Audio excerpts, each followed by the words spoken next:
Oh, good morning. Okay, so for today's video, it's been a video on my list for a while now, and I wanted to run through all the pieces of like technology that I own. I wanted to just like give you my experience, like this is good to invest your money, don't bother investing your money in this. And I just thought I'd run through it. I also wanted to do this with my luggage and also my travel products. So if you'd like the best and worst to be like a little bit of a series with travel stuff as well, or beauty products, I don't know. Let me know, and yes, we'll jump straight into it. So if you haven't met Sushi, he/he, we're not sure, is amazing, aren't you, baby? Yes, you are. Don't worry, the cat won't eat you. He tried to eat him. Follow my Instagram stories. Anyway, so I'm starting this video downstairs because we do have a couple of little tech products down here and in the kitchen, and then we'll take you up to the office where the bulk of them are. Also, as a full disclaimer, anything that has been gifted to me, even if it was a long time ago, just to comply with all the regulations and laws, I'll just pop it up in the corner, gifted.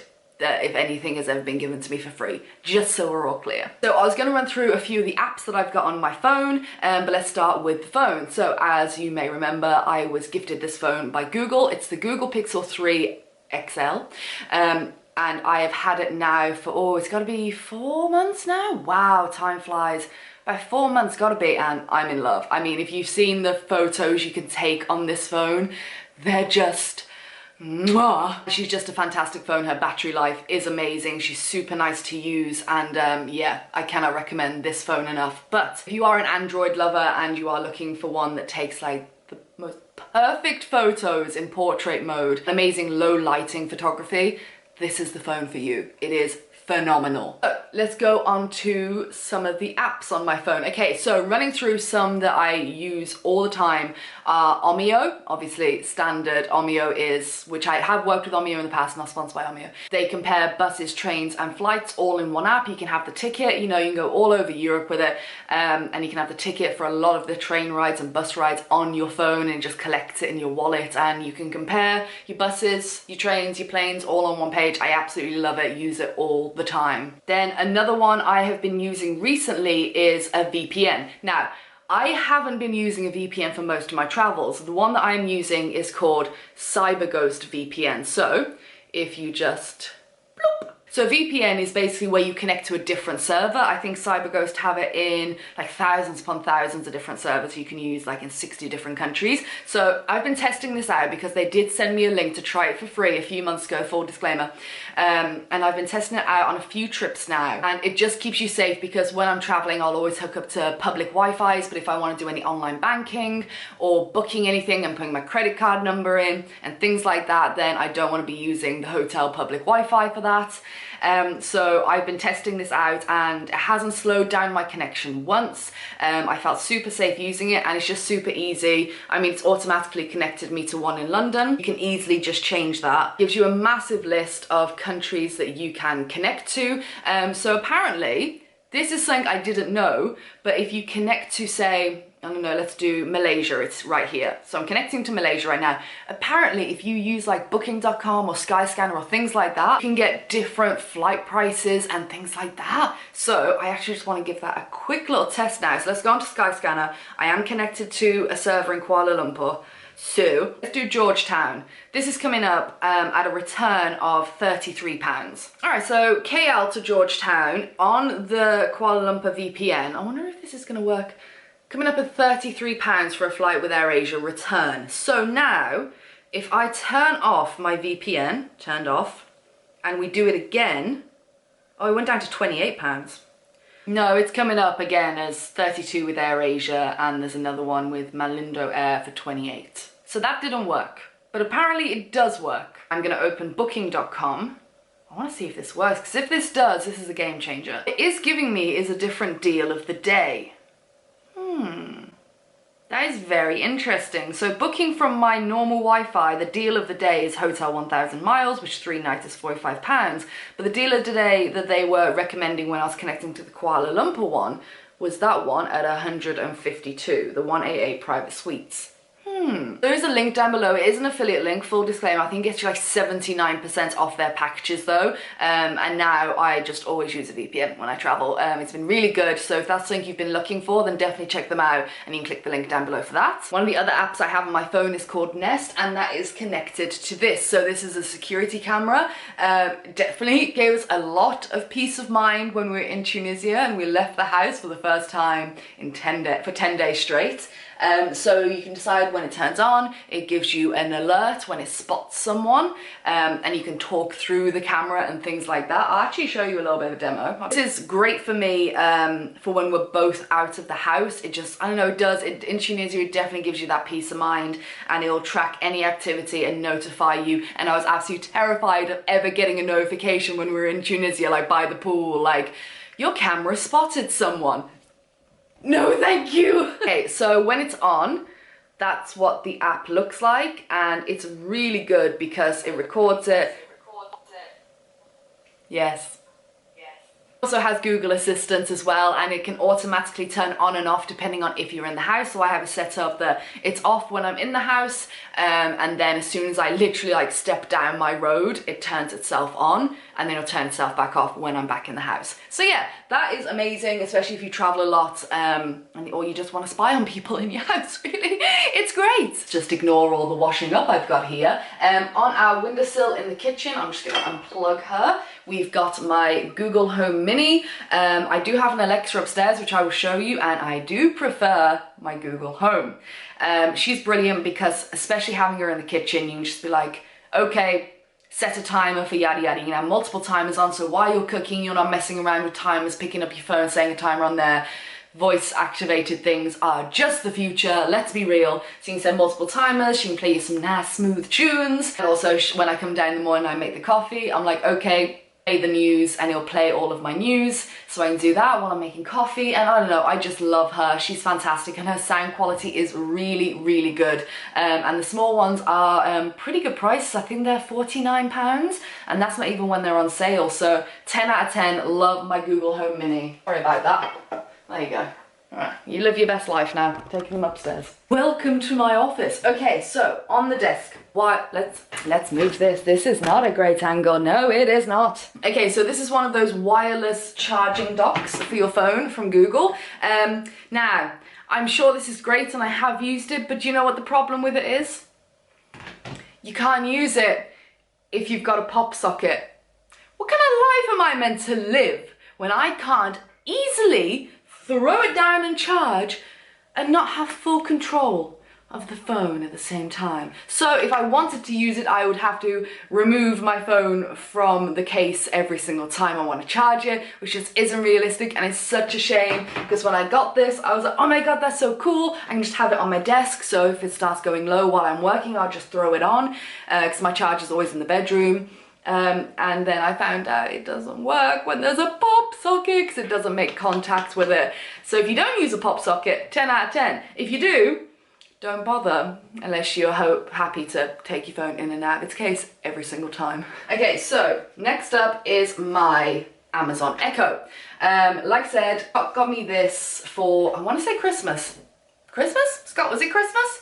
And I really, really do like her. She's just very different to Google, and just their voices alone, if you've ever used both of them or you have both of them, Google is so, I know you're listening all the time. She's just so friendly and bubbly, whereas Alexa, tell me a joke. Why are the Middle Ages sometimes called the Dark Ages? Because they had so many nights.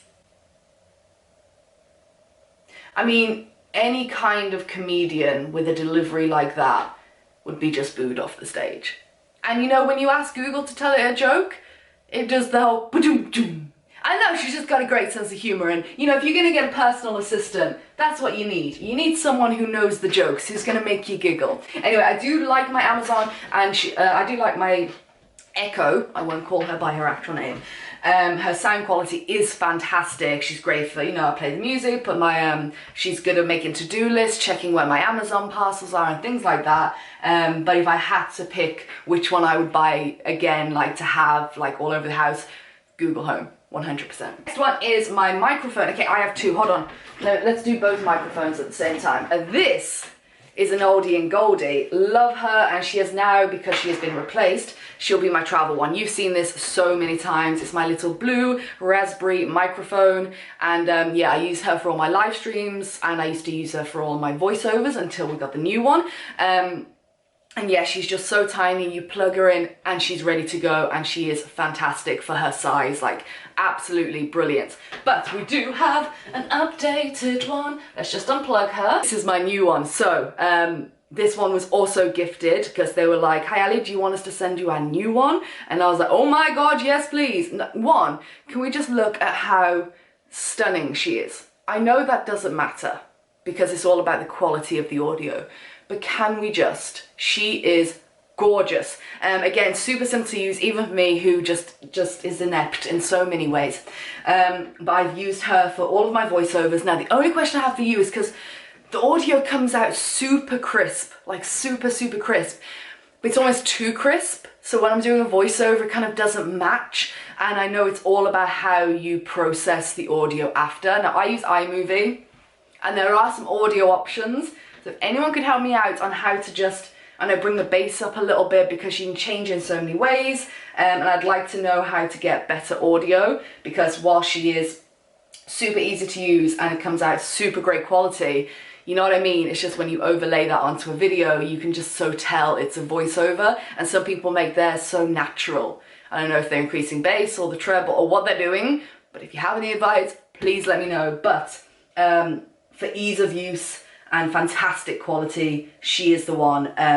Thank you so much for sending this to me, because I absolutely love her, and I will be using her on upcoming live streams as well. Let's talk about the classic. I have had this MacBook Air for 5 years now. Come in. So I'll take a moment because she is so fabulous. Hey girl. Oh my God, what is that? What is that? Is that the Skillshare website? Oh no! Skillshare has decided to sponsor this video. A massive thank you. They are regular sponsors on this channel. Yesterday I pretty much spent a whole load of time watching the Thomas Frank video on productivity, and I will link it down below along with a playlist of loads of other productivity videos. And he just kind of like breaks down how to organize your work life, like how you're meant to do to-do lists and how you're meant to use your calendar correctly, and how you're meant to be better at emails. And it just blew my mind. I was just sat there like taking notes, and I've implemented so many things now in this new organizational system, so you don't get that burnout and that overwhelm, and just everything he was saying was making sense. But other than that, Skillshare offer thousands of online learning classes, and they are just so high quality. They're so brilliant. Whether you want to up your photography game, or become more productive, or learn how to write a newsletter, or learn how to build your website correctly, or market a new product, even if you want to do some more crafty DIY things, it's all on there. So if you fancy going over to Skillshare, they're giving you a 2 months absolutely free. Just click the link down below, and you get unlimited learning, because I think it works out about $10 a month for their premium unlimited subscription, which is pretty good compared to their competitors. But if that does not convince you, then 2 months free, just for you. Click the link down below, see if you like it, even if you just used it to take this productivity class, because it's brilliant. And Thomas Frank's actually a YouTuber. I need to look him up on YouTube, because he does more stuff like this. I need to watch it, because the way he presents, it's just fantastic. So I'll leave the link for the 2 months free down below, and I'll also leave a link for this playlist of productivity tasks, productivity videos for you as well. Big thank you to Skillshare for sponsoring the video. Do appreciate it. So she's still alive. She's still alive, and it's one of those things that I don't want an iPhone. Don't at me, all right? I'm happy with my Android. Leave me alone. But once you go Mac, you never go back. I tried to use a PC the other day, and I was like, why is it so clunky? It's not streamlined and silky and sexy, and it's so much cheaper. Why would anyone, please don't die? My bank is not ready for that. A lot of people do hate on me for having all the keys. You want to see? You want to see. That's my keyboard. I get a lot of comments when I put a photo of it on Instagram. All right? I'm a very passionate typer, okay? I have tried these lenses once before, well, one of them, like ages ago back in Budapest. These are the clip-on lenses for your mobile phone from Pixter. I find them, you know, pretty good because it can give you like a wide angle, a fisheye lens. But the one I was super excited about, is it this one? Are you in here? Hello? Hello? Was this, which is the macro lens. Now, I really wanted to get a macro lens because I thought it'd be super fun to be creative with my photography, and I always love looking at macro photos, like really close up of like flowers and bees, and I'm like, oh, that's so satisfying, it's so close. I was terribly disappointed by this. It just would not focus correctly. I tried to move it around on the lens, and no matter where I positioned it, you could still see some of this. I just really struggled, and that was really disappointing for me. I really struggled to get any good photo, and it just ended up being super frustrating. I know the wide angle lens I got sent ages ago was pretty good if you wanted to just throw something onto your phone to quickly film something with a greater, you know, angle. But I've got to say I was disappointed with these new ones that I've tried, and for the price that you're paying, I really don't think that it is worth it. I'm sorry. So there you go, those are some of my best and worst products that I have tried and that I own. So do let me know down below, have you ever had a purchase that you were super excited about and when it came it just did not live up to the expectation? Technology is one of those that you can spend so much money. I've been very lucky for a big selection of my tech, like my Google Home, my phone, my God, my microphones and stuff were all gifted to me, which was super amazing, and I feel very blessed that I get that kind of opportunity. And for everything else that, like my camera, it's the Sony a5100. It did get dropped in a lake when I was canoeing in Belize after United Airlines lost all my luggage, and I was thinking, what camera do I get next? What camera do I get next? And I just went back for this one because it was like 300 and something pounds. I know her, I trust her, I love her quality, so I just went for her again. Technology is just one that I kept thinking, it's so like you're always on edge spending that much money on something. You know, are you sure? Are you sure? So I thought this video might be a little bit helpful because there's something that I love, some things that really just didn't hit the mark. So I thought I'd share that. But if you'd like this kind of video with other things like with my luggage or with travel products I have, beauty products, do let me know in the comments down below. I thought it's just a little bit fun, a little bit different, and I hope you enjoyed it. Big thank you to Skillshare for sponsoring this video. And yeah, I will see you all next time. Don't forget to subscribe, like the Facebooks, the comments, the Instagrams, the Twitters, all the good stuff I meant to remind you of. To do or not to do, that is the question. All right, I'm gonna shut up. I'm gonna have another coffee because that sounds like a good idea. All right, loving, leaving, shutting up.